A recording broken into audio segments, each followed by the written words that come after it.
എല്ലാവർക്കും നമസ്കാരം. Tathagata Noetic and Tantric Research അക്കാഡമിയിലേക്ക് എല്ലാവരെയും സ്വാഗതം ചെയ്യുന്നു.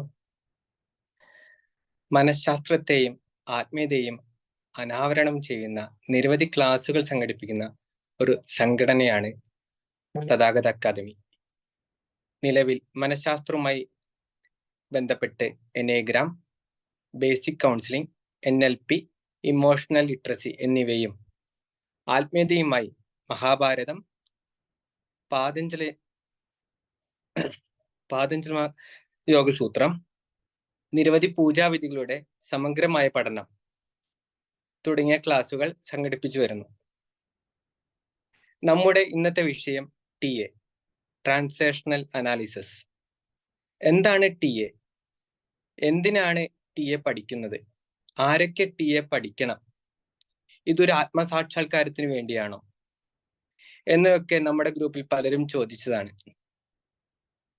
തീർച്ചയായും ഇതിനുള്ള ഉത്തരം നമുക്ക് ഇന്നത്തെ ക്ലാസ്സിലൂടെ നമുക്ക് ലഭിക്കും.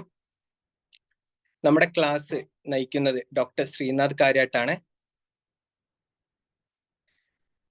അദ്ദേഹത്തെ കുറിച്ച് വാക്കുകളാൽ വിവരിക്കുന്നതിനേക്കാൾ ക്ലാസ്സിലൂടെ മനസ്സിലാക്കാം. എങ്കിലും അദ്ദേഹത്തെ കുറിച്ച് ഞാനിവിടെ പറയുന്നു.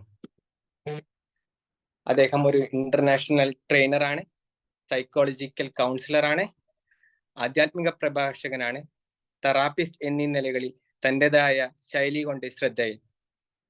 2013 ബോംബെയിൽ വെച്ച് നടന്ന അന്താരാഷ്ട്ര സയൻസ് കോൺഫറൻസിൽ സയൻസ് ആൻഡ് സ്പിരിച്വാലിറ്റി എന്ന വിഷയത്തിൽ അവതരിപ്പിച്ച പ്രബന്ധം അന്താരാഷ്ട്ര ശ്രദ്ധ പിടിച്ചുപറ്റി. 2014 മനഃശാസ്ത്ര മേഖലയിൽ നൽകിയ സംഭാവനകളെ മാനിച്ച് പ്രതിഭാ വ്യക്തി പുരസ്കാരത്തിന് അർഹനായി. ഭാരതീയ മനഃശാസ്ത്ര മേഖലയിലും അദ്ദേഹം തൻ്റെതായ വ്യക്തിമുദ്ര പതിപ്പിച്ചിട്ടുണ്ട്. ജർമ്മനിയിൽ നടന്ന സയൻസ് കോൺഫറൻസിൽ അവതരിപ്പിച്ച പ്രബന്ധം ഇന്റർനാഷണൽ ജേർണൽ ഓഫ് മെഡിസിനിൽ ഉൾപ്പെടുത്തുകയും ചെയ്തു. ഇന്ത്യക്ക് അകത്തും പുറത്തുമായി സുപ്രസിദ്ധ ഹിപ്നോതെറാപ്പിസ്റ്റായ ഇദ്ദേഹം ഇന്ത്യൻ കൗൺസിലിംഗ് ആൻഡ് തെറാപ്പിസ്റ്റ് അസോസിയേഷന്റെ സജീവ അംഗമുള്ള ആളാണ്. National centre for parenting research and training എന്ന സംഘടനയുടെ ചെയർമാനാണ് ശ്രീനാഥ്ജി. ശ്രീനാഥ്ജിനെ വളരെ സ്നേഹത്തോടെ ബഹുമാനത്തോടെ ക്ലാസ്സിലേക്ക് സ്വാഗതം ചെയ്യുന്നു.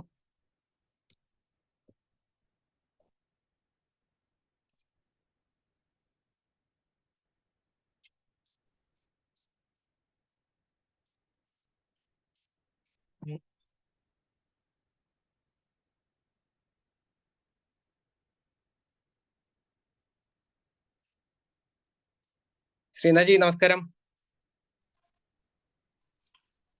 നമസ്കാരം. കേൾക്കാലോ അല്ലെ? കേൾക്കാം. നമുക്ക് സ്റ്റാർട്ട് ചെയ്യാം. എല്ലാവർക്കും നമസ്കാരം. കുറെ മുഖങ്ങള് പരിചയമുള്ളവരാണ്, കുറച്ച് പേര് നല്ല പരിചയമുള്ളവരാണ്, വളരെ കുറച്ച് പേരാണ് പുതിയ മുഖമുള്ളത്. എന്തായാലും പുതിയ മുഖങ്ങൾക്കും പഴയ മുഖങ്ങൾക്കൊക്കെ ഒരുപാട് നന്ദി. നമ്മൾ വീണ്ടും കണ്ടുമുട്ടിയല്ലോ. പറ്റുന്നവരൊക്കെ വീഡിയോ ഓൺ ചെയ്യാം. സന്തോഷമാണ്, ആൾക്കാരെ മുഖത്ത് നോക്കിയിട്ട് സംസാരിക്കുമ്പോൾ ഒരു പ്രത്യേകത ഉണ്ട്. യെസ്. അപ്പോൾ ധാരാളം കോഴ്സുകൾ നമ്മൾ നടത്താറുണ്ട്. എനിയോഗ്രാം, അതുപോലെ ബേസിക് കൗൺസിലിംഗ് കോഴ്സ്, അതേപോലെ തന്നെ ഇമോഷണൽ ലിറ്ററസി, അതുപോലെ തന്നെയാണ് ആധ്യാത്മികമായ കുറെ സ്പിരിച്വൽ ക്ലാസ്സുകളൊക്കെ നടത്താറുണ്ട്.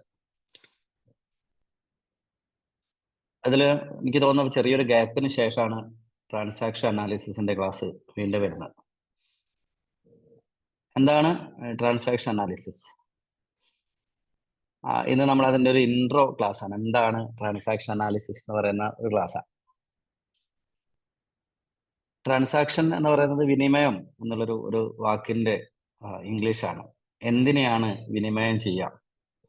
വളരെ ആഴത്തിൽ ഈ വിഷയത്തെക്കുറിച്ച് പഠിച്ച ഒരാളാണ്, അല്ലെങ്കിൽ ഇതിനെക്കുറിച്ച് ചർച്ച ചെയ്ത ഒരു ആള് ഡോക്ടർ എറിക് ബേൺ എന്ന് പറയുന്ന ഒരാളാണ്. എറിക് ബേൺ എന്ന് പറയുന്ന ഒരാൾ ഉണ്ടാക്കിയ ഒരു സിദ്ധാന്തമാണ് ട്രാൻസാക്ഷൻ അനാലിസിസ്. ഇപ്പൊ ട്രാൻസാക്ഷൻ അനാലിസിസിനെ കുറിച്ച് ചിന്തിക്കുമ്പോൾ എന്താണ് ട്രാൻസാക്ഷൻ അനാലിസിസ് കൊണ്ട് ഉദ്ദേശിക്കുന്നത്? എന്നെ സംബന്ധിച്ച് ട്രാൻസാക്ഷൻ അനാലിസിസ് വളരെ നല്ലൊരു പാരന്റിങ് ഗൈഡാണ്. ഒരു കുട്ടികളെ എങ്ങനെയാണ് വളർത്തേണ്ടത്, വളർന്നു വരുന്ന സമയത്ത് ഒരു കുട്ടിയിലെ ഒരു ക്യാരക്ടർ രൂപപ്പെടുന്നത് മിക്കവാറും അയാളുടെ കുട്ടിക്കാലത്താണ്. അപ്പൊ നമുക്ക് ഏതാണ്ട് ഒരു 10-13 വയസ്സൊക്കെ ആകുമ്പോഴേക്കും നമ്മളൊരു ക്യാരക്ടർ ബിൽഡ് ചെയ്യും. അത് ബിൽഡ് ചെയ്യുന്നതിന്റെ അടിസ്ഥാനം നമ്മളെ ചുറ്റുപാടുകളുമാണ്. നമ്മളെ അച്ഛനും അമ്മയും നമ്മളെ വളർത്തിയ സാഹചര്യമൊക്കെ നമ്മൾ ഒരുപാട് സ്വാധീനിക്കാറുണ്ട്.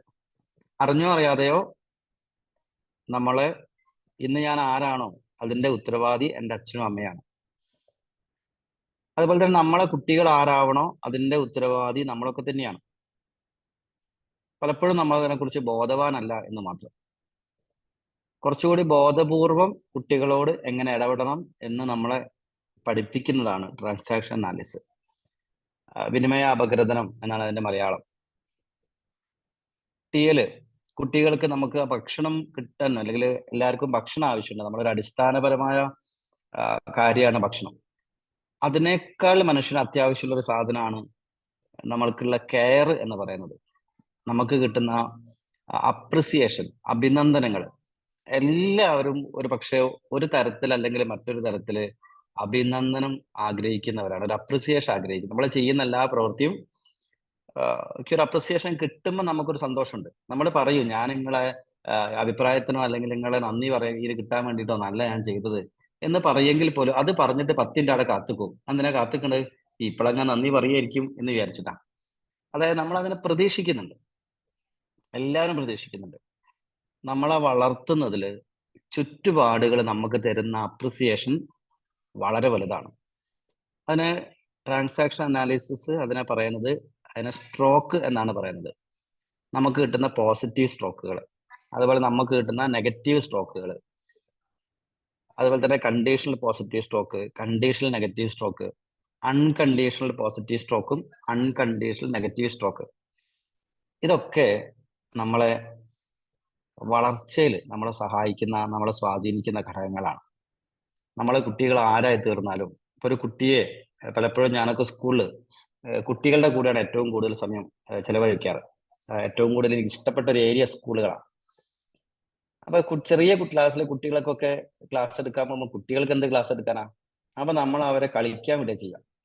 അവർക്ക് സ്പേസ് കൊടുത്തിട്ട് അവരോട് ഒരു ടീമിനെ ബിൽഡ് ചെയ്യും കുട്ടികളുടെ. എന്നിട്ട് അവരോട് പറയും, നിങ്ങളൊരു 15 മിനിറ്റ് കൊണ്ട് നിങ്ങളുടെ സങ്കല്പത്തിൽ ഒരു രാജ്യം ഉണ്ടാക്കും അവിടെ. അതിൻ്റെ അത് സ്കൂൾ വേണം, ഹോസ്പിറ്റൽ വേണം, റോഡ് വേണം, അങ്ങനെ എന്ത് വേണമെങ്കിൽ ഉണ്ടാക്കാൻ പറയും. വളരെ രസകരമായ ഒരു പ്രോസസ്സാണ്. അപ്പൊ കുട്ടികൾ കേട്ടോടനെ തന്നെ നമ്മൾ ടീം ഉണ്ടാക്കും. ഒരു 8 കുട്ടികളുടെ ബാച്ച് ആണെങ്കിൽ 8 കുട്ടികൾ ടീം ഉണ്ടാക്കും. ഒരു സ്പേസ് അവർക്ക് കൊടുത്തിട്ടുണ്ടാവും. അവരോട് പറയും, കയ്യിൽ കിട്ടുന്ന സാധനങ്ങളൊക്കെ എടുത്തുകൊണ്ട് വന്നിട്ട് വേണം ഉണ്ടാക്കാൻ വേണ്ടിയിട്ട്. 3Dയിലാണ് ഉണ്ടാക്കേണ്ടത്. അപ്പൊ കുട്ടികൾ 4 ഭാഗത്തേക്ക് ഓടും. കുറെ കുട്ടികൾ സാധനങ്ങൾ പെറുക്കി കൊണ്ടുവരും. ചില ഗ്രൂപ്പിൽ എല്ലാവരും സാധനം പെറുക്കി കൊണ്ടുവരിക, ആരും അതിനകത്തൊരു സാധനം ഉണ്ടാക്കില്ല. സമയം അരമണിക്കൂറെ കൊടുത്തതെന്ന് വെച്ചാൽ അരമണിക്കൂർ കഴിഞ്ഞ് വന്ന് നോക്കുമ്പോൾ ആ സ്ഥലം മുഴുവൻ കാട് നിറച്ചിട്ടിട്ടുണ്ടാവും. ചില ഗ്രൂപ്പിൽ എല്ലാവരും ചർച്ച മാത്രമേ ഉണ്ടാവും, ഒരാളും സാധനം എടുക്കാൻ പോയി ഉണ്ടാവില്ല. ചർച്ചയോട് ചർച്ച, അരമണിക്കൂർ ചർച്ച.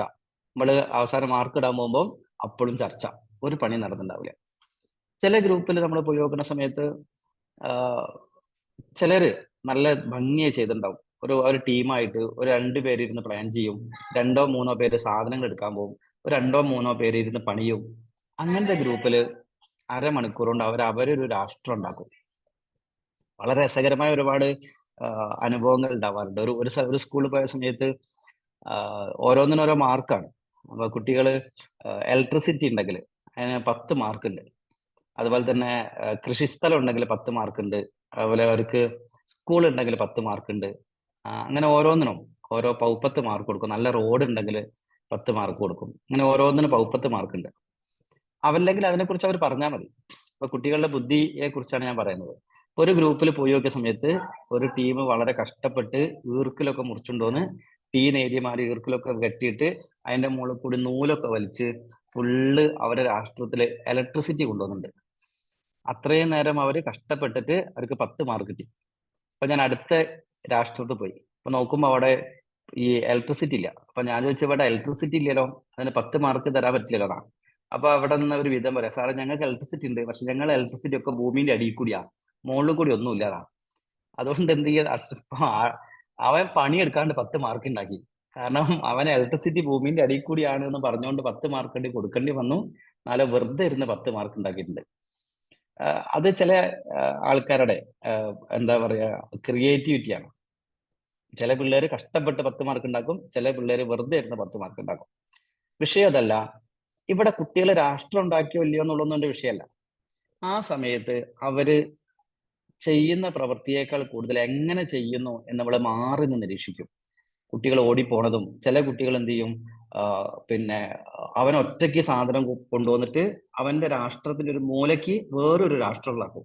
ഇത് ഞാൻ കൊണ്ടുവന്നാണ്, ഇത് ആരും തുടരുത് എന്ന് പറഞ്ഞ് അവൻ ഉണ്ടാക്കും. ചില ആൾക്കാർ കൊണ്ടുവന്നിട്ട് എല്ലാവർക്കും വീതിച്ചു കൊടുക്കും, നിങ്ങളെ കൊണ്ടേക്കോളൂ, ഞാൻ എന്ത് വേണേലും ചെയ്തുതരാം. ഇത് കാണുമ്പോൾ നമുക്ക് മനസ്സിലാവും. 5 മിനിറ്റ് കുട്ടികൾ നിരീക്ഷിക്കുമ്പോൾ നമുക്ക് മനസ്സിലാവും ഇവരുടെ വീട്ടിൽ ആരൊക്കെ ഉണ്ട്, ഇവരെ വീട്ടിൽ അച്ഛനും അമ്മയും തമ്മിലുള്ള റിലേഷൻഷിപ്പ് എന്താണ്, ഇവര് കുട്ടികളോട് എങ്ങനെയാണ് പെരുമാറുന്നത്, ഇവർക്ക് സിബ്ലിങ്സ് ഉണ്ടോ, ഒറ്റ കുട്ടിയാണോ, അല്ല അവർക്ക് സഹോദരനോ സഹോദരിയോ, മുഴുവൻ നമുക്ക് 20 മിനിറ്റ് കൊണ്ട് അവരിൽ നിന്ന് വായിച്ചെടുക്കാൻ പറ്റും. അതായത് ഒരു കുട്ടിയുടെ എല്ലാ ആക്ഷനിലും അവന്റെ മുഴുവൻ കുടുംബമുണ്ട്. 10 മിനിറ്റ് ഒരു കുട്ടിയുടെ ആക്ഷൻ നിരീക്ഷിക്കുമ്പോൾ അവന്റെ വീടിന്റെ എല്ലാ സാഹചര്യവും നമുക്ക് മനസ്സിലാവും. അത്രത്തോളം ഒരു കുട്ടിയുടെ പ്രവൃത്തിയില്, ഒരു കുട്ടിയുടെ ആക്ഷനില് അവന്റെ കുടുംബം, അവന്റെ പാരന്റ്സ് ഒളിച്ചിരിക്കുന്നുണ്ട്. ഒരു കുട്ടി എത്ര നന്നായാലും എത്ര മോശമായാലും അതിന്റെ പിന്നില് കുട്ടിക്കാലത്ത് അവർക്ക് ലഭിക്കുന്ന സ്ട്രോക്കിന്റെ അളവ് പ്രധാനപ്പെട്ടതാണ്. ആ സ്ട്രോക്കിനെ കുറിച്ച് വളരെ ആഴത്തിൽ നമ്മളോട് സംസാരിക്കുന്ന ഒരു സബ്ജക്റ്റാണ് ട്രാൻസാക്ഷൻ അനാലിസിസ്. എങ്ങനെയാണ് കുട്ടികളെ വളർത്തേണ്ടത്, കുട്ടികൾക്ക് എങ്ങനെയാണ് സ്ട്രോക്ക് കൊടുക്കേണ്ടത്. നമ്മൾ പലപ്പോഴും കുട്ടികൾക്ക് സ്ട്രോക്ക് കൊടുക്കുന്നത് കണ്ടീഷണൽ സ്ട്രോക്കാണ്. നമ്മൾ കുട്ടികളോട് പറഞ്ഞു കൊടുക്കും, നീ നിന്റെ കാര്യം മാത്രം നോക്കിയാൽ മതി. നമ്മളെപ്പോഴും കുട്ടികൾ പല കാര്യങ്ങൾ പറയുമ്പോൾ, കുട്ടികൾ പല കാര്യത്തിൽ ഇടപെടാൻ വരുമ്പോൾ നമ്മൾ നീ നിന്റെ കാര്യം നോക്കിയാൽ മതി എന്നാണ് പറയാ. അവൻ വളർന്ന് വലുതാവുന്ന സമയത്ത് അവൻ അവന്റെ കാര്യം മാത്രം നോക്കിപ്പോവും. ചിലപ്പം അവനും അവന്റെ ഭാര്യയും കുട്ടികളും മാത്രമായിട്ട്. അപ്പൊ നമ്മൾ പറയും അവൻ എന്നെ നോക്കുന്നില്ല. അവൻ നിങ്ങളെ നോക്കുന്നില്ല കാരണം എന്താ? നിങ്ങൾ തന്നെയാണ് അവനെ പഠിപ്പിച്ചത്, നീ നിന്റെ കാര്യം മാത്രം നോക്കിയാൽ മതി, നീ നിന്റെ കാര്യം മാത്രം നോക്കിയാൽ മതി എന്ന്. ഒരു ദിവസം 100 പ്രാവശ്യം നീ നിന്റെ കാര്യം മാത്രം നോക്കിയാൽ മതി എന്ന് കേൾക്കുന്ന ഒരു കുട്ടി ഭാവിയിൽ അവന്റെ അച്ഛനെ അമ്മേനെ നോക്കും എന്ന് നിങ്ങൾ പ്രതീക്ഷിക്കുന്നത് മണ്ടത്തരാണ്. നിങ്ങൾ പഠിപ്പിച്ചതാണ് അവൻ ചെയ്യുന്നത്. അതുകൊണ്ട് കുട്ടികളോട് നീ നിന്റെ കാര്യം മാത്രം നോക്കിയാൽ മതി എന്നല്ല പറയേണ്ടത്. നീ നിന്റെ കാര്യം മാത്രം നോക്കിയാൽ പോരാ, നിന്റെ ചുറ്റുപാടുകളുടെ കാര്യങ്ങളും കൂടി നീ നോക്കണം എന്ന് നമുക്ക് അവനോട് പറയാൻ പറ്റാം. നമ്മളെ സ്ലിപ്പ് ഓഫ് ടങ് എന്ന് പറയും. നമ്മളെ നാവിന്റെ മുകളിൽ നിന്ന് നമ്മൾ അറിയാതെ വീഴുന്ന വാക്കുകൾ പലതും കുട്ടികളുടെ ക്യാരക്ടർ ബിൽഡിങ്ങിനെ ബാധിക്കുന്നുണ്ട്. എൻ്റെ അച്ഛനും അമ്മയും എനിക്ക് ചോറ് തന്നത് മോനെ അമ്പിളി അമ്മാവനെ നോക്കുക എന്ന് പറഞ്ഞിട്ടാ. എവിടെയോ കിടക്കുന്ന അമ്പിളി അമ്മാവനാണ് എന്നാണ് എനിക്ക് പറഞ്ഞത്. പക്ഷെ എൻ്റെ അമ്മേന്റെ അനിയത്തി കുട്ടിക്ക് ചോറ് കൊടുത്തത് മോനെ വേഗം തിന്നോ, ഇല്ലെങ്കിൽ ഞാൻ ഏട്ടന് കൊടുക്കും എന്ന് പറഞ്ഞിട്ടാ. അവൻ ഭക്ഷണം കഴിച്ചത് ഏട്ടന് കൊടുക്കാതിരിക്കാൻ വേണ്ടിട്ടാ. ഞാൻ കഴിച്ചില്ലെങ്കിൽ ഏട്ടന് കൊടുക്കും, അങ്ങനെ വേണ്ട, അങ്ങനെയാണെങ്കിൽ ഞാൻ തന്നെ കഴിച്ചോളാം, കഷ്ടപ്പെട്ട് കഴിക്കും, വേണ്ടെങ്കിലും കഴിക്കും. ആ മക്കള് രണ്ടും വളർന്നു വലുതായാല് നാളെ സ്വത്ത് ഭാഗം വെക്കുന്ന സമയത്ത് അനിയൻ എന്താ പറയാ? ഏട്ടന് കൊടുക്കരുത് എന്നല്ലേ. അവനെ കുട്ടിക്കാലം മുതൽ അവന്റെ അമ്മ പഠിപ്പിച്ചത് ഏട്ടന് കൊടുക്കരുത്, ഏട്ടന് കൊടുക്കരുത്. നീ എടുത്തില്ലെങ്കിൽ ഞാൻ ഏട്ടന് കൊടുക്കുന്ന, നീ എടുക്കണം. എൻ്റെ അമ്മ എന്നോട് എത്രയോ കാതങ്ങൾ അകലെയുള്ള ചന്ദ്രൻ എൻ്റെ അമ്മാവനാണ് എന്ന ബന്ധത്തെ പഠിപ്പിച്ചപ്പോഴ് ഇവിടെ പഠിപ്പിച്ചത് സ്വന്തം സഹോദരൻ ശത്രുവാണ് എന്നാണ്. അവർ രണ്ടുപേരും വളർന്ന് വലുതായാല് ഉണ്ടാവുന്ന അവസ്ഥ ഇത് നമ്മൾ പോലും അറിയാതെ നമ്മളെ വാക്കുകളിൽ നിന്ന് കുട്ടികൾ മനസ്സിലാക്കിയെടുക്കുന്ന കാര്യങ്ങളാണ്. അവരെ ക്യാരക്ടറിനെ, അവരെ സ്വഭാവത്തെ, അവരെ ജീവിതത്തെ വളരെ ആഴത്തിൽ സ്വാധീനിക്കുന്നത് വളർത്തുന്ന സമയത്ത് നമ്മൾ കാണിക്കുന്ന ചില ശ്രദ്ധകളോ അശ്രദ്ധകളോ ആണ്. അതുകൊണ്ട് വളരെ പ്രധാനമുണ്ട് ട്രാൻസാക്ഷൻ അനാലിസിസ്. അതുകൊണ്ട് തന്നെ എന്നെ സംബന്ധിച്ച് ട്രാൻസാക്ഷൻ അനാലിസിസ് ഒരു പാരന്റിങ് ഗൈഡാണ്. ഉത്തമമായ ഒരു പാരന്റ് എങ്ങനെയാവാം എന്ന് പഠിപ്പിക്കുന്നതാണ് ട്രാൻസാക്ഷൻ അനാലിസിസ്. അതേ സമയത്ത് തന്നെ ട്രാൻസാക്ഷൻ അനാലിസിസ് ഒരു നല്ല കൗൺസിലിംഗ് ടൂളാണ്. നമ്മളൊരാളെ കൗൺസിൽ ചെയ്യുന്ന സമയത്ത് നമ്മളിൽ എല്ലാവരുടെ ഉള്ളിൽ ഒരു കൗൺസിലർ ഉണ്ട്, അല്ലേ? തൊട്ടടുത്ത വീട്ടിലൊരു മരണം ഉണ്ടായാല്, അവർക്ക് എന്തെങ്കിലും വിഷമമൊക്കെ ഉണ്ടായാല് നമ്മൾ അവിടെ പോയിരുന്ന് അവരെ കേൾക്കാറില്ലേ? അതൊരു കൗൺസിലിംഗ് ആണ്. ഇപ്പൊ ലോകത്ത് അറിഞ്ഞോ അറിയാതെയോ നമ്മളൊക്കെ കൗൺസിലിംഗ് ചെയ്യുന്ന ആൾക്കാരാണ്. മറ്റുള്ളവരെ ചുമ്മാ ഇരുന്ന് കേൾക്കുക എന്നുള്ളത് ഒരു കൗൺസിലിംഗ് ആണ്. നമ്മൾ ചെയ്യാറുണ്ട് അതൊക്കെ. ആർക്കെങ്കിലും എന്തെങ്കിലും വിഷയം ഉണ്ടാകുമ്പോൾ നമ്മളെ ഫോൺ ചെയ്ത് പറയുമ്പോഴൊക്കെ നമ്മൾ ഇരുന്ന് കേൾക്കാറുണ്ട്. അത് കുറച്ചും കൂടി ശാസ്ത്രീയമായിട്ട് എങ്ങനെ കേൾക്കാം? ആ കേൾക്കുന്ന ആള്, നമ്മൾക്കൊരു ടെൻഡൻസി ഉണ്ട്, ഒരാളൊരു കാര്യം പറയുമ്പോൾ അത് കേൾക്കുമ്പോഴേക്ക് നമ്മളെ കുറെ അനുഭവങ്ങൾ പറയാനോ അയാളെ കുറെ ഉപദേശിക്കാനോ ഒക്കെ ഉള്ള ഒരു ടെൻഡൻസി നമ്മുടെ ഉള്ളിൽ ഇങ്ങനെ ഇങ്ങനെ എന്താ പറയാ തേട്ടി തേട്ടി വരും. അവര് നമ്മളെ ഉപദേശം കേൾക്കാനല്ല വരുന്നത്. കാരണം ഉപദേശം കേട്ട് സ്വൈര്യവും സമാധാനവും ഇല്ലാണ്ടായിരിക്കും ചിലപ്പോൾ നമ്മൾ എടുത്തു വന്നിട്ടുണ്ടാവുക. അപ്പൊ അവിടെ അതിനേക്കാൾ വലിയ ഉപദേശം എന്ന് പറയുമ്പോൾ ആലോചിച്ച് നോക്കും, അവിടെ ഉപദേശിക്കലല്ല, അവർ എംപവർ ചെയ്യലാണ്. എങ്ങനെയാണ് അവർ എംപവർ ചെയ്യേണ്ടത്? അവരായിട്ട് റേപ്പോ ഉണ്ടാക്കിയെടുക്കണം. അവരോട് അവർ പലപ്പോഴും ഇമോഷണലി ആയിരിക്കുന്ന അവസ്ഥയിലായിരിക്കും. ഇമോഷണലി ആയിരിക്കുന്ന അവസ്ഥയിൽ ഒരിക്കലും നമ്മൾ തീരുമാനം എടുക്കാൻ പാടില്ല. അപ്പൊ അവരെ ഇമോഷണൽ ആയിരിക്കുന്ന അവസ്ഥയിൽ നിന്ന് കുറച്ചും കൂടി മാറി, കുറച്ചും കൂടി ഇന്റലക്ച്വലി അവരെ വൈകാരികമായ അവസ്ഥയിൽ നിന്നും വൈചാരികമായ അവസ്ഥയിലേക്ക് അവരെ കൊണ്ടുവന്ന് അവരോട് സംസാരിച്ച് അവരെ കൊണ്ട് തന്നെ അവരുടെ ജീവിതത്തിൽ തീരുമാനം എടുപ്പിക്കുന്ന അവസ്ഥ, ആ രീതിയിലേക്ക് നമ്മൾ വരണം. അതിന് നമ്മൾ ഏറ്റവും കൂടുതൽ സഹായിക്കുന്ന ഒരു ടൂളാണ് ട്രാൻസാക്ഷൻ അനാലിസിസ് എന്ന് പറയുന്നത്. അപ്പൊ ഒന്നാമത് TA എന്ന് പറയുന്നത് ഏറ്റവും നല്ലൊരു പാരന്റിങ് ഗൈഡാണ്. ഒരു പക്ഷേ ഞാനൊരു നല്ല പാരന്റ് ആണ് എന്ന് പലപ്പോഴും എനിക്ക് തോന്നിയിട്ടുള്ളത് ഞാൻ TA പഠിച്ചുകൊണ്ട് മാത്രമാണ്. ടിഎല് എറിക് ബേൺ പറയുന്ന ഒരു വലിയൊരു കാര്യമുണ്ട്. ഏതൊരു കുട്ടിയും ജനിക്കുന്നത് രാജകുമാരനും രാജകുമാരിയും ആയിട്ടാണ്, പക്ഷേ നിങ്ങൾ അവരെ തവളകളാക്കി മാറ്റുന്നു എന്നാണ്. എല്ലാവരും കുട്ടികൾ ജനിക്കുന്ന പ്യൂറായിട്ടാണ്, പക്ഷെ നമ്മളെ ഇടപെടൽ കൊണ്ട്, നമ്മളെ വളർത്തൽ കൊണ്ട് അത് പലപ്പോഴും കുട്ടികള് കൊള്ളക്കാരോ അല്ലെങ്കിൽ തീവ്രവാദികളോ പ്രശ്നക്കാരോ താന്തോന്നികളോ ഒക്കെയായി മാറുന്നുണ്ട്. ഉത്തരവാദി നമ്മൾ ഒക്കെ തന്നെയാണ്. രണ്ടാമത്തത് ഒരു കൗൺസിലിംഗ് ടൂൾ എന്നുള്ള നിലയ്ക്ക് TA ഉപയോഗിക്കാം. TA വളരെ കാലെടുത്ത് പഠിക്കേണ്ട ഒരു സബ്ജക്റ്റാണ്. പക്ഷെ ടിഎന്റെ ബേസ്, അതിന്റെ ആത്മാവിനെ നമുക്ക് മനസ്സിലായാൽ പിന്നെ നമുക്ക് പ്രാക്ടീസ് ചെയ്യാൻ എളുപ്പമാണ്. ഇനി മൂന്നാമത്തത് TA എന്ന് പറയുന്നത് ഏറ്റവും നല്ല ഒരു കമ്മ്യൂണിക്കേഷൻ ടൂളാണ്. നമുക്കൊരാളോട് കമ്മ്യൂണിക്കേറ്റ് ചെയ്യണം. ഇതിന്റെ പേര് തന്നെ വിനിമയ അപഗ്രഥനം എന്നാണ്. ഒരു മെസ്സേജിന്, അപ്പൊ വാക്കുകൾ എന്ന് പറയുന്നത് പലപ്പോഴും വികാരങ്ങൾക്ക് സഞ്ചരിക്കാനുള്ള വാഹനമാണ് വാക്ക് എന്നാണ് പറയാം. ഞാൻ നിങ്ങളോട് സംസാരിക്കുമ്പം ഈ വാക്ക് ഞാൻ ഉപയോഗിക്കുന്നത് എൻ്റെ ഉള്ളിലുള്ള ഒരു ആശയത്തെ നിങ്ങളിലേക്ക് എത്തിക്കാനാണ്. പലപ്പോഴും നമ്മളെ വാക്കിലൂടെ നമ്മളെ ആശയത്തെ മറ്റൊരാൾ എത്തിക്കാൻ നമുക്ക് സാധിക്കാറില്ല. അവിടെ നമ്മൾ പരാജയപ്പെടാറുണ്ട്. നിങ്ങൾക്ക് എന്താ പറഞ്ഞാൽ മനസ്സിലാകില്ലേ നമ്മൾ ചോദിക്കാറുണ്ട്. അത് പറഞ്ഞാൽ മനസ്സിലാവില്ല, കാരണം അയാൾക്ക് പറഞ്ഞാൽ മനസ്സിലാവുന്ന ഭാഷയിൽ പറയാൻ നിങ്ങൾ പഠിച്ചിട്ടില്ല. പറയാൻ എല്ലാവർക്കും അറിയാം, പക്ഷെ മുമ്പിലിരിക്കുന്ന ആൾക്ക് മനസ്സിലാവുന്ന ഭാഷയിൽ അയാളോട് സംസാരിക്കുക എന്നുള്ളതാണ് വിനിമയ അപഗ്രഥനം എന്ന് പറയാം. എല്ലാ മനുഷ്യന്റെ ഉള്ളിലും 3 മനുഷ്യന്മാരുണ്ട് എന്നാണ് ടിയുടെ സിദ്ധാന്തം. എൻ്റെ ഉള്ളില് 3 ആളുണ്ട്, 3 ആളല്ല 5 പേരുണ്ട്. അതിപ്പോ അവിടെ നിൽക്കട്ടെ, ഇപ്പൊ ഞാൻ പറഞ്ഞ് കൺഫ്യൂഷൻ ആക്കുന്നില്ല. മിനിമം ഒരാളെ ഉള്ളിൽ 3 ആളുണ്ട്. ആരൊക്കെ എൻ്റെ ഉള്ളിലുള്ള 3 ആള്? എൻ്റെ ഉള്ളില് ഒരു കുട്ടിയുണ്ട്, എൻ്റെ ഉള്ളില് ഒരു അഡൽട്ട് ഉണ്ട്, എൻ്റെ ഉള്ളില് ഒരു പാരന്റ് ഉണ്ട്, ഒരു രക്ഷാകർത്താവ് ഉണ്ട്. എല്ലാവരും ഉള്ളിലും ഉണ്ട്. അത് വ്യത്യസ്ത അളവിലായിരിക്കും. നിങ്ങളെല്ലാവരും ഉള്ളിൽ ഒരു കുട്ടിയുണ്ട്, അല്ലേ? ഞാനൊരു കഥ പറയാം എന്ന് പറയുമ്പം എന്നാ പറയൂ, ഞാൻ കേൾക്കട്ടെ എന്ന് താല്പര്യത്തോടു കൂടി കേട്ടിരിക്കുന്നത് നിങ്ങളുടെ ഉള്ളിൽ കുട്ടിയാണ്. അതുപോലെ നിങ്ങളെ വീട്ടില് ആഘോഷിക്കുന്നത്, തുള്ളിച്ചാടുന്നത്, സന്തോഷിക്കുന്നത്, ആഹ്ലാദിക്കുന്നത്, എൻജോയ് ചെയ്യുന്നത്, പാട്ട് പാടുന്നത്, ഡാൻസ് ചെയ്യുന്നതൊക്കെ നിങ്ങളുടെ ഉള്ളിലെ കുട്ടിയാണ്. നിങ്ങളുടെ ഉള്ളിലെ പാരന്റ് ഒരിക്കലും ഡാൻസ് ചെയ്യില്ല. നിങ്ങളുടെ ഉള്ളിലെ പാരന്റ് ഇതൊക്കെ കുട്ടികൾ കളിക്കേണ്ട കളി, അതൊക്കെ അടങ്ങിയിരിക്കല്ലേ വേണ്ടേ എന്ന് ചോദിക്കുന്ന ആളാണ്. അതേപോലെ നിങ്ങളുടെ ഉള്ളിൽ ഒരു അഡൽട്ട് ഉണ്ട്, എല്ലാ കാര്യങ്ങളെയും യുക്തിസഹജമായി ചിന്തിക്കുന്ന. ഇതിലെന്തെങ്കിലും ശാസ്ത്രീയത ഉണ്ടോ? ഇതൊക്കെ കെട്ടുകഥകളല്ലേ, ഇതൊക്കെ പണ്ട് കാലത്ത് നടന്ന ഏതോ കാലത്ത് ഇല്ലാത്ത കഥകൾ ആൾക്കാരെ പറഞ്ഞ് പറ്റിക്കുന്നല്ലേ എന്ന് പറയുന്ന എന്താണ് ഇതിലെ ശാസ്ത്രം, ഇതിലെന്താണ് യുക്തി എന്ന് നിരന്തരം നിങ്ങളോട് ചോദിക്കുന്ന ഒരു യുവാവ് അല്ലെങ്കിൽ ഒരു അഡൽട്ട് നിങ്ങളുടെ ഉള്ളിലുണ്ട്, എൻ്റെ ഉള്ളിലുണ്ട്. അതേപോലെ നമ്മളെ ഉള്ളില് ഒരു പാരന്റ് ഉണ്ട്, മറ്റുള്ളവരെ ഉപദേശിക്കുക, അതുപോലെ പൈതൃകമായി കിട്ടിയ കാര്യങ്ങളൊക്കെ വിശ്വസിക്കുക, കുറച്ചുകൂടി റിച്വൽ ആയിട്ട് മുന്നോട്ട് പോകുന്ന ആൾക്കാർ. രാവിലെ എണീക്കണം, മറ്റേ കരാഗ്രേ വസ്തേ ലക്ഷ്മി എന്ന് പറയണം, മൂത്ത ആൾക്കാരെ ബഹുമാനിക്കണം എന്നൊക്കെ വാല്യൂസ് ഒക്കെ നമുക്ക് പറഞ്ഞു തരുന്ന, വാല്യൂ വളരെ മൂല്യവത്തായി ജീവിക്കണം എന്ന് നമ്മളോട് പറയുന്ന ഒരു പാരന്റ് നമ്മളെ ഉള്ളിലുണ്ട്. ഈ 3 പേരും നമ്മളെ ഉള്ളിലുണ്ട്. വ്യത്യസ്ത അളവിലായിരിക്കും.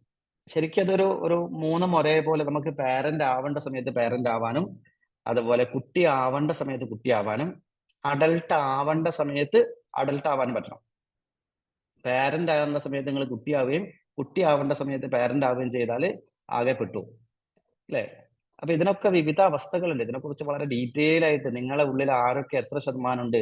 ചില ആൾക്കാരുടെ ഉള്ളിൽ അഡൽട്ട് മാത്രമേ ഉണ്ടാവും, ചില ആൾക്കാരുടെ ഉള്ളിൽ പാരന്റ് മാത്രമേ ഉണ്ടാവും.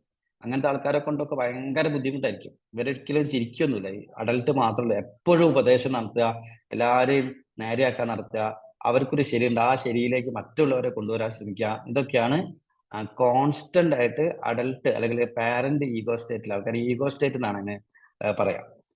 അപ്പൊ ഇങ്ങനെ ഓരോ അവസ്ഥയിൽ നിൽക്കുന്ന സമയത്ത് നമ്മളെ കൊണ്ട് സമാജത്തിന് മൊത്തം ബുദ്ധിമുട്ടായിരിക്കും.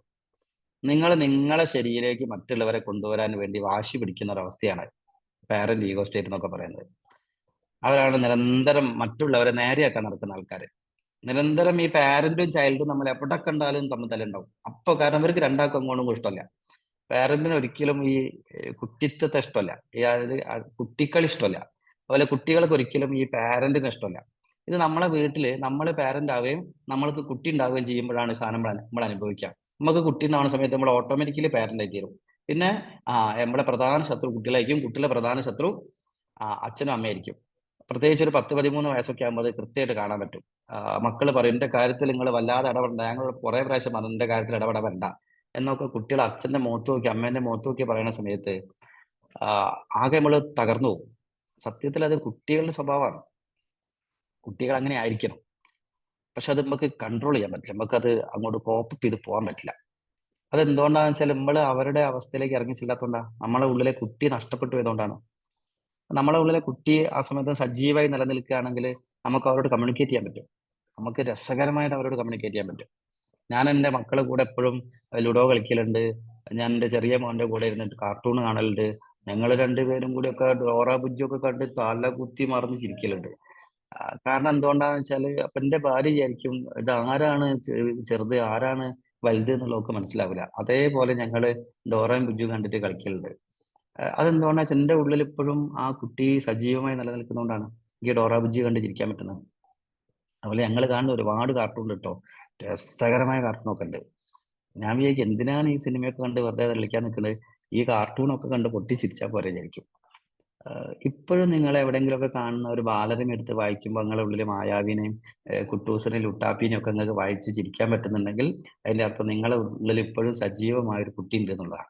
അല്ലാണ്ട് നിങ്ങൾ പാരന്റ് ആയി കഴിഞ്ഞാൽ നിങ്ങൾക്ക് ബാലരമ വായിച്ചിരിക്കാൻ പറ്റില്ല.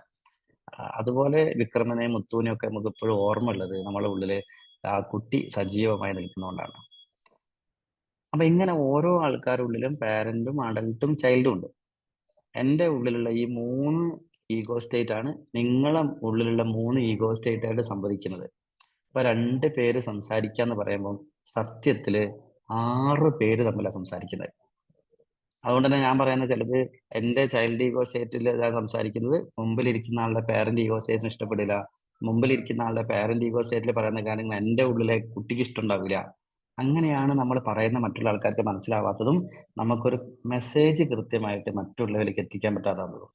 ഇതാണ് ടിഎന്റെ ഏറ്റവും ബേസ് ആയിട്ടുള്ള തിയറി. ടിഎ നമുക്ക് തരുന്ന സ്വാതന്ത്ര്യമുണ്ട്. അതെന്താണെന്നറിയോ? ഇപ്പം നിങ്ങളുടെ വികാരങ്ങളെ തീരുമാനിക്കുന്നത് മറ്റുള്ളവരുടെ വാക്കുകളാണ്, മറ്റുള്ളവരാണ്. അതായത് നിങ്ങൾ ഒരു 150 റിമോട്ട് കൺട്രോൾ വാങ്ങി നാട്ടുകാർക്കൊക്കെ കൊടുത്തിരിക്കുക. അവര് ആണ് തീരുമാനിക്കുന്നത് നിങ്ങൾ സന്തോഷിക്കണോ, നിങ്ങളെ ദേഷ്യം പിടിപ്പിക്കണോ, നിങ്ങളെ സങ്കടപ്പെടുത്തണോ, നിങ്ങൾ എന്ത് ചെയ്യണം തീരുമാനിക്കണം. അങ്ങനെ നമ്മൾ 100 റിമോട്ട് വാങ്ങി നാട്ടുകാരുടെ കയ്യിലൊക്കെ കൊടുത്തിരിക്കുക. ഓരോന്ന് ഞെക്കുമ്പോൾ നമ്മളൊന്ന് ദേഷ്യം പിടിപ്പിക്കാൻ വിചാരിക്കും, നമ്മൾ ദേഷ്യപ്പെട്ട്, നമ്മളൊന്ന് സന്തോഷിപ്പിക്കാതിരിക്കും, നമ്മൾ സന്തോഷപ്പെട്ട്. ഒരു കൺട്രോളും നമ്മളെ വികാരത്തിന്റെ മുളമ്പക്കില്ല. നാട്ടുകാരാ തീരുമാനിക്കുന്നത്. തീയെ നിങ്ങൾക്ക് തരുന്ന ഒരു സ്വാതന്ത്ര്യം, നമ്മളുടെ റിമോട്ട് ഒരു തെണ്ടീന്റെ കൈ കൊടുക്കരുത്. നമ്മളെ റിമോട്ട് വേറൊരു തെണ്ടീന്റെ കയ്യിലും കൊടുക്കരുത്. ഒരാൾക്കും നമ്മളെ അനുവാദമില്ലാതെ നമ്മളെ വികാരങ്ങളെ അങ്ങോട്ടും ഇങ്ങോട്ടും മാറ്റാൻ സാധിക്കരുത്. അങ്ങനെ ടിഎ തരുന്ന ഒരു സ്വാതന്ത്ര്യം കൂടി ഉണ്ട്. അതെന്താന്ന് വെച്ചാൽ നാട്ടുകാരുടെ മൊത്തം റിമോട്ട് നിങ്ങളെ കയ്യിൽ തരികയും ചെയ്യും. നമ്മൾ തീരുമാനിക്കും നമ്മളെ മുമ്പിൽ ഇരിക്കുന്ന ആള് ഇനി എങ്ങനെ എന്നോട് പെരുമാറണം.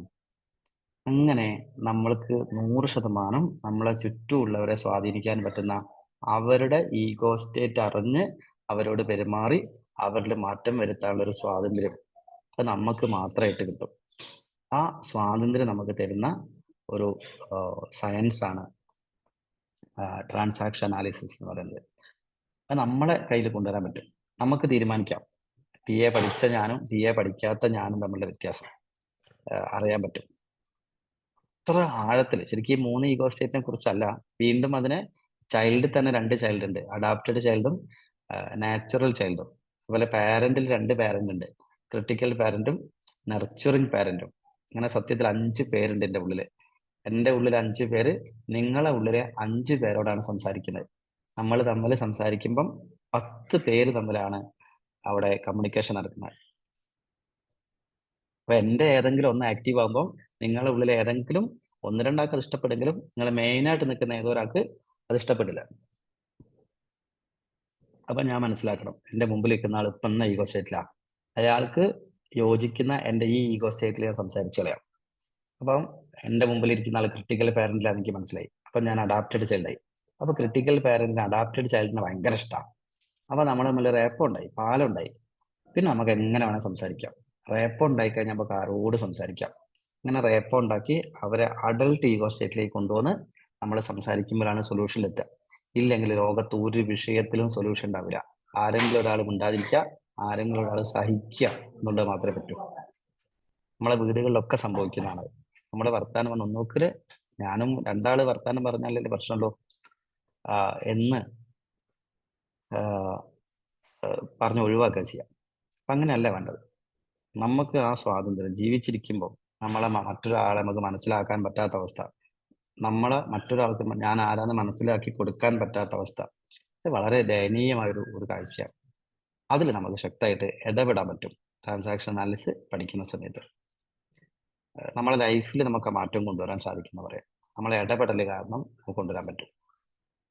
പലപ്പോഴും നമ്മൾ പറയുന്ന ഒരാൾ കേട്ടിട്ടില്ലെങ്കിൽ, നമ്മൾ പറയുന്ന ഒരാൾക്ക് മനസ്സിലായിട്ടില്ലെങ്കിൽ നമുക്ക് ദേഷ്യമാണ് പിടിക്കുന്നത്. നമുക്ക് ദേഷ്യം പിടിക്കുക എന്ന് പറയുന്നത് നമ്മളെ ജീവിതത്തിൽ ഏറ്റവും വലിയൊരു പരാജയമാണ്. കാരണം അതെന്താ, മറ്റൊരാൾക്ക് തന്നെ ദേഷ്യം പിടിപ്പിക്കാൻ പറ്റി എന്ന് പറയുന്നത് അല്ലേ?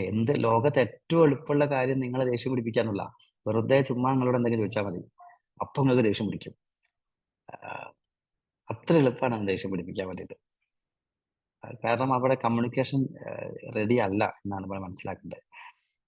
എല്ലാവരും നമ്മുടെ വീട്ടിലൊക്കെ ഏറ്റവും കൂടുതൽ ദേഷ്യം വരുന്ന ആൾക്കാർ. പക്ഷെ ടി.എ പഠിച്ചു കഴിഞ്ഞാൽ നമുക്ക് മനസ്സിലാവും നമ്മൾ ഇത്രയും കാലം ജീവിതത്തിൽ പഠിച്ച ദേഷ്യമൊക്കെ വെറുതെ ആയിരുന്നു.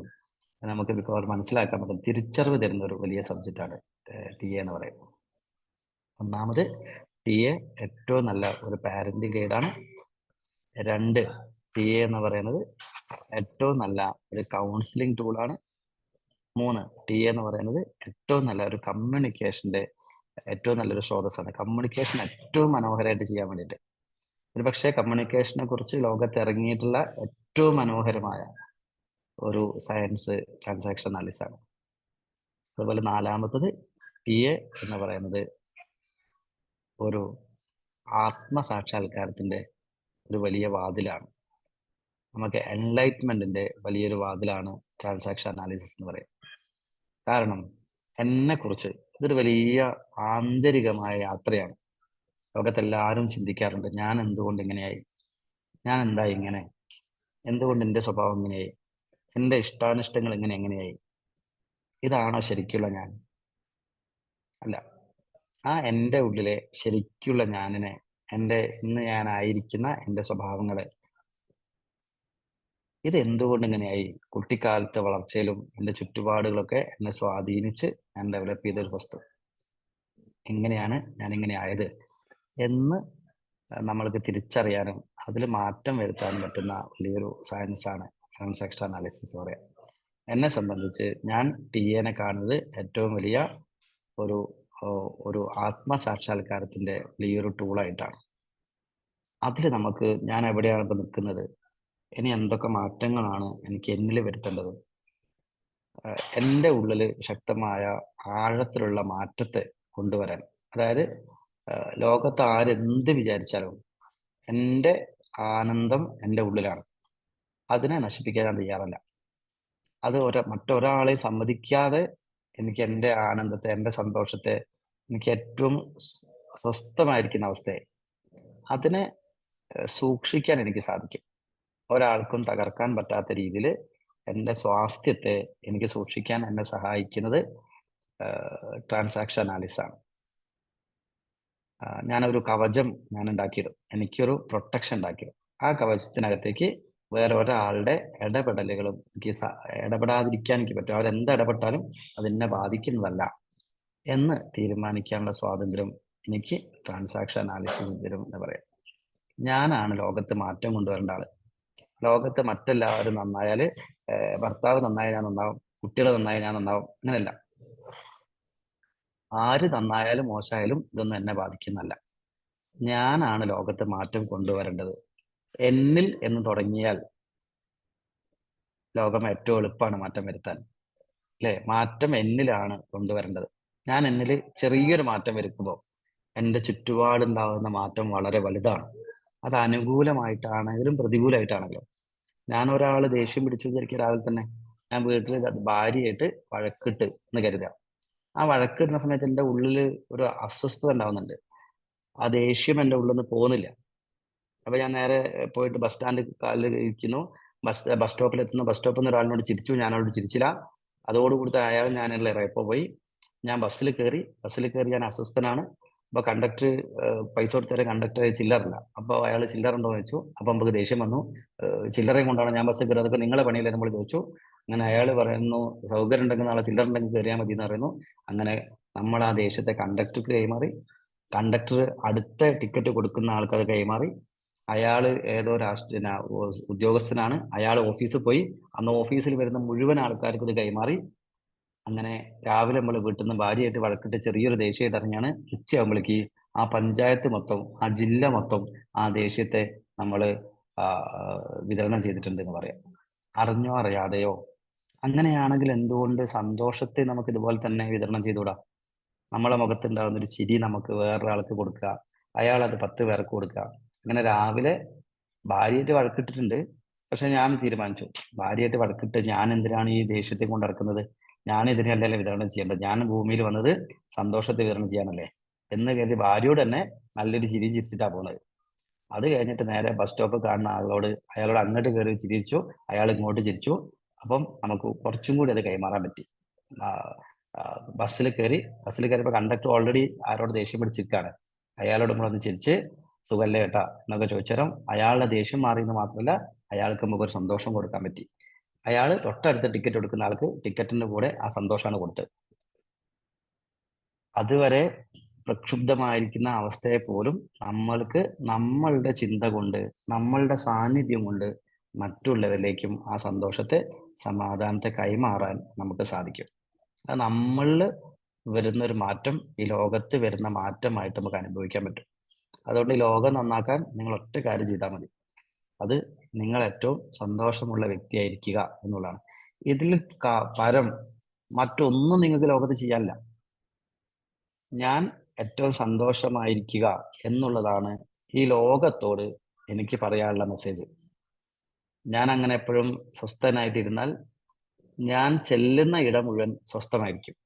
ഞാനുമായി ഇടപഴകുന്ന ഒരു സമൂഹം എപ്പോഴും സ്വസ്ഥമായിരിക്കും.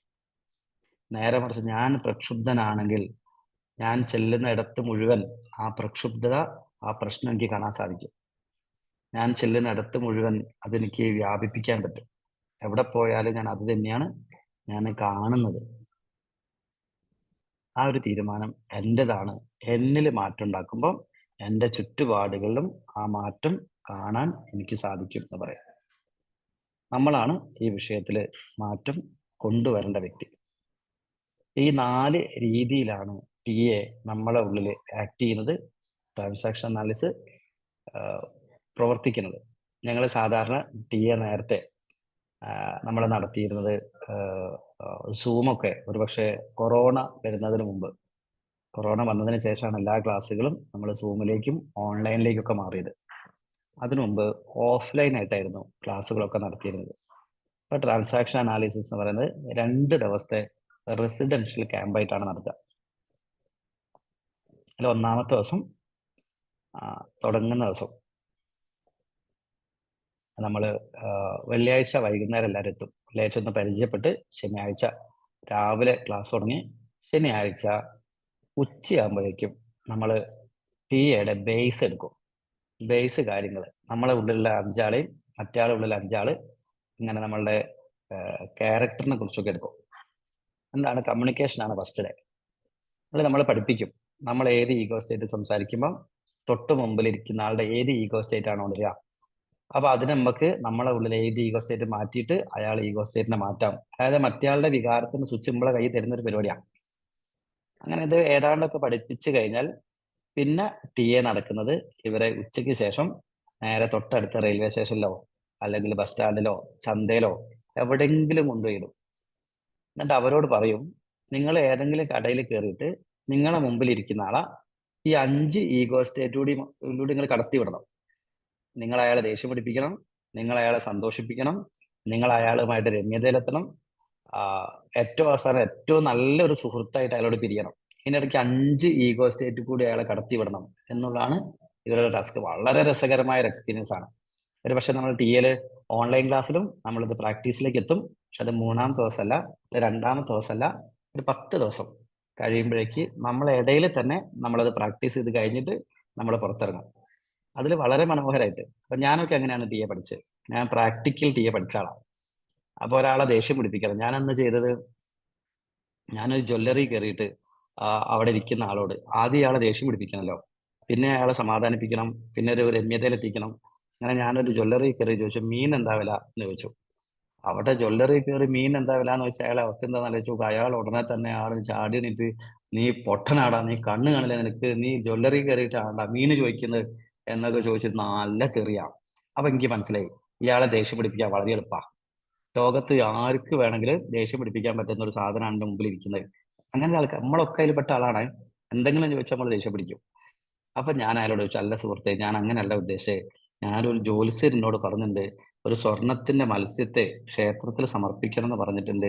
ആ സ്വർണത്തിന്റെ മത്സ്യം ഇവിടെ ഉണ്ടോ എന്നാണ് ഞാൻ ചോദിച്ചത്. അതിനെന്തിനാണ് സുഹൃത്തെ നിങ്ങൾ രാവിലെ തന്നെ എന്നോട് ഇങ്ങനെ ദേഷ്യപ്പെടുത്തത് എന്ന് ചോദിച്ചപ്പോ, അയ്യോ സോറി ഏട്ടാ, ഞാൻ അങ്ങനെ ഞാൻ രാവിലെ തന്നെ നിങ്ങളിങ്ങനെ, ഞാൻ പൊതുവേ ദേഷ്യം പിടിച്ചിരിക്കുകയാണ്, അപ്പൊ നിങ്ങൾ രാവിലെ തന്നെ ജ്വല്ലറി കയറി മീനുണ്ടോ എന്ന് വെച്ചപ്പോൾ ഞാൻ ആകെ തെറ്റിദ്ധരിച്ചു, നിങ്ങളോട് ക്ഷമിക്കണം എന്നൊക്കെ പറഞ്ഞ് അയാൾ വലിയൊരു മാപ്പൊക്കെ എന്നോട് പറഞ്ഞ്, ഞാൻ അയാളോടൊരു മാപ്പൊക്കെ പറഞ്ഞ്, അങ്ങനെ ഞങ്ങൾ ഭയങ്കര സുഹൃത്തുക്കളായി.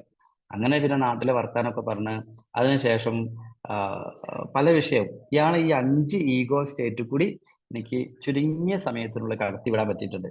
പോരുന്ന സമയത്ത് ഞങ്ങൾ നല്ലൊരു ബന്ധമായിട്ടാണ് തിരിഞ്ഞു വന്നത്.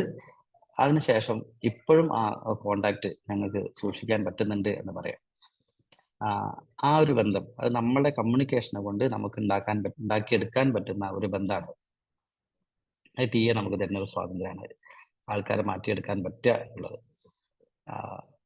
അതേപോലെ ഈ ക്ലാസ്സിൽ പങ്കെടുക്കുന്ന മുഴുവൻ ആൾക്കാരും മാർക്കറ്റിലേക്കോ അങ്ങാടിയിലേക്കോ പോലീസ് സ്റ്റേഷനിലോ എവിടെ വേണേ പോയിട്ട് അവിടെ ഇരിക്കുന്ന ആളോട് സംസാരിച്ച് അവരെ ഉള്ളിലെ ഈഗോയെ മാറ്റിയെടുക്കാൻ നമുക്ക് സാധിക്കും. അത് നമുക്ക് ടിഎ തരുന്ന ഒരു സ്വാതന്ത്ര്യമാണ്. എങ്ങനെ വേണമെങ്കിലും ആ ഒരു നോളജ് ഒരിക്കലും നമ്മൾ സ്വായത്താക്കി കഴിഞ്ഞാൽ, നമ്മൾ പഠിച്ചു കഴിഞ്ഞാൽ നമ്മളെ കയ്യിലാണ് പിന്നെ മറ്റുള്ളവരുടെ റിമോട്ട് കൺട്രോൾ. നമ്മളെ റിമോട്ട് ഒരിക്കലും നമ്മൾ മറ്റൊരാൾക്ക് കൊടുക്കുന്നില്ല എന്ന് മാത്രമല്ല, മറ്റുള്ളവരുടെ മുഴുവൻ റിമോട്ട് നമ്മളെ കയ്യിൽ കിട്ടുകയും ചെയ്യും. അങ്ങനെ നമുക്ക് തരുന്ന ഒരു കമ്മ്യൂണിക്കേഷൻ്റെ ഏറ്റവും വലിയ ഒരു ടൂളാണ് ട്രാൻസാക്ഷൻ അനാലിസിസ് എന്ന് പറയുന്നത്. ഒരേ സമയത്ത് ഈ 4 ഏരിയയിൽ ഈ ടിഎ വർക്ക് ചെയ്യുന്നുണ്ട്. ഇത് ഒരു മനുഷ്യനെ ഏറ്റവും നല്ലൊരു മനുഷ്യനാക്കുന്ന, ഒരു മനുഷ്യനെ ഏറ്റവും നല്ല മനുഷ്യനാക്കാൻ സഹായിക്കുന്ന ഒരു ടൂളാണ്. എറിക് ബേൺ എന്ന് പറയുന്ന ഒരാളാണ് ഇത് കണ്ടുപിടിച്ചിട്ടുള്ളത്. ഒരു പരിപൂർണ ശാസ്ത്രമാണ് ടിഎ. എങ്ങനെയാണ് ഒരു വിഷയത്തെ പൂർണ്ണ ശാസ്ത്രം, ഒരു കംപ്ലീറ്റ് സയൻസ് എന്ന് പറയുന്നത് എന്തിന്റെ അടിസ്ഥാനത്തിലാണെന്ന് ചോദിച്ചാൽ, നിങ്ങളോട് എന്ത് ചോദ്യം ചോദിച്ചാലും ടിഎയിൽ ഇരുന്നു കൊണ്ട്, ടിഎന്റെ ഫിലോസഫിയിൽ ഇരുന്നു കൊണ്ട് നമുക്കതിന് ഉത്തരം പറയാൻ സാധിക്കും. മാനസിക രോഗങ്ങളെ കുറിച്ചാണെങ്കിലും വ്യക്തിത്വ വൈകൃതങ്ങളെ കുറിച്ചാണെങ്കിലും, ഒരു വ്യക്തി എന്തുകൊണ്ട് ഇങ്ങനെ ആയി എന്നുള്ള കാര്യത്തിലാണെങ്കിലും, പേഴ്സണാലിറ്റി ഡിസോർഡറിലാണെങ്കിലും, അതിൻ്റെ എല്ലാ വിഷയത്തിലും നമുക്ക് ടിഎ എന്ന് പറയുന്ന ഒരു സയൻസിൽ ഇരുന്നു കൊണ്ട് നമ്മൾക്ക് അതിനെ ആൻസർ ചെയ്യാൻ പറ്റും എന്നുള്ളതാണ് ടിഎയുടെ പ്രത്യേകത. സോ നമുക്ക് എത്രയും ഇതൊരു വലിയ യാത്രയാണ്. ഈ യാത്രയിൽ എല്ലാവരും നമ്മളെ കൂടെ ഉണ്ടാവണം എന്ന് തന്നെയാണ് നമ്മൾ പ്രതീക്ഷിക്കുന്നത്. സോ കൂടുതൽ ടിയനെ കുറിച്ചുള്ള കാര്യങ്ങൾ നിങ്ങൾക്ക് ഡൗട്ട്സ് ഒക്കെ ഉണ്ടെങ്കിൽ നമുക്ക് ഗ്രൂപ്പിൽ ഇതിൽ ബന്ധപ്പെട്ട എല്ലാ ചോദ്യങ്ങളും നമുക്ക് ചോദിക്കാം. നമുക്ക് അതിന് ആൻസർ ചെയ്യുന്നതാണ്. 2 ദിവസത്തെ ഗ്യാപ്പ് വരാം. 10-ാം തീയതിയോ 11-ാം തീയതിയോ യാത്ര ആരംഭിക്കും. അതിനുശേഷം നമുക്ക് ഒരുമിച്ച് യാത്ര മുന്നോട്ട് പോകാം. ഈ യാത്രയിൽ എല്ലാവരും നമ്മളെ കൂടെ ഉണ്ടാവണം എന്ന് തന്നെയാണ് പ്രതീക്ഷിക്കുന്നത്. അപ്പം നമുക്ക് വീണ്ടും ടിയയുടെ യാത്രയിൽ നമുക്ക് ഒരുമിച്ച് കാണാം, ഒരുമിച്ചൊരു യാത്ര ചെയ്യാം എന്ന് മാത്രം പറഞ്ഞുകൊണ്ട് ഇന്ന് നമ്മൾ അവസാനിപ്പിക്കുകയാണ്. നമസ്കാരം. നമസ്കാരം. കൂടുതൽ ഡീറ്റെയിൽസ് അറിയാൻ നമ്മുടെ ക്ലാസ് സ്റ്റാർട്ട് ചെയ്യുന്നത് ജനുവരി 11-ാം തീയതിയാണ്. ഞാനിവിടെ നമ്പർ ഷെയർ ചെയ്യാം. കൂടുതൽ വിവരങ്ങളിലേക്ക് ആ നമ്പറിൽ ബന്ധപ്പെട്ടാൽ മതി.